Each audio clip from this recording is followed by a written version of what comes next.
wmar 2 News' Dave Detling has been following the story since it broke. He has more tonight on the cleanup and what's happened for the Falstaff community. Well, it is day 3 and talking to people in the area, the phrase we heard over and over, community support, from the local crews cleaning up the debris and filling the dumpsters behind me to the local pastor planning tonight's prayer and candlelight vigil. Everyone is pitching in to help restore some sense of normalcy.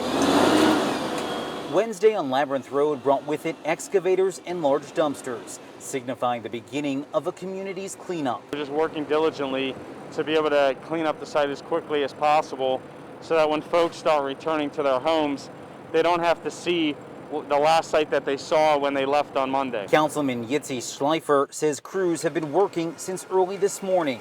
Each time a dumpster was full, it was hauled away and a new one was brought in. The councilman says there's a system to the cleanup. For right now, though, we have to pause on the cleanup while BGE is working. They have to dig in front of the site, make sure all the lines and everything are safe so that they can get the utilities back up and running. Once they're done with that, then we're going to resume the cleanup. It was like a war zone. Janetta Barnes, First Lady of the Empowerment Temple Church, was on the front lines Tuesday, talking with her neighbors and community. We're just seeing, are you okay? Is there anything that you need? And I remember this one lady's like, thank you so much for just asking, how am I doing today? As a church, we want them to know as much as they need us to do in our power, we will do. She and her husband, Pastor GJ, have been busy the past 24 hours preparing for greater community outreach. Tonight, they're holding a prayer and candlelight vigil for those impacted by Monday's tragedy. The 7 p.m. event in the Applebee's parking lot will offer spiritual guidance and support. I will fear no evil, for thou art with me.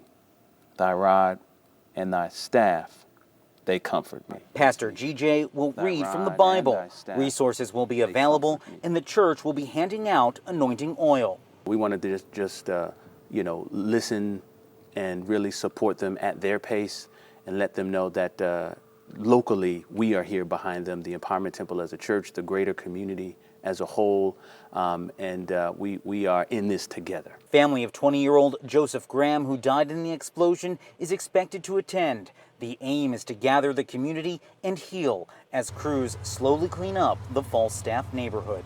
The entire district, the entire region, the entire city, we come together. So this is really just putting that on full display for the world to see. This is what Baltimore is all about. I love it. This is how community comes together. And as for when the cleanup will be complete, no timeline has been given, but the goal is to have the blast site completely cleared before people move back into their homes. As for the vigil, it begins at 7 o'clock in the Applebee's parking lot. In Northwest Baltimore, Dave Detling, wmar 2 News. And the vigil that Dave mentioned has now been canceled because of the weather. It's going to take place on Saturday, so we'll bring you more details about that coming up this weekend.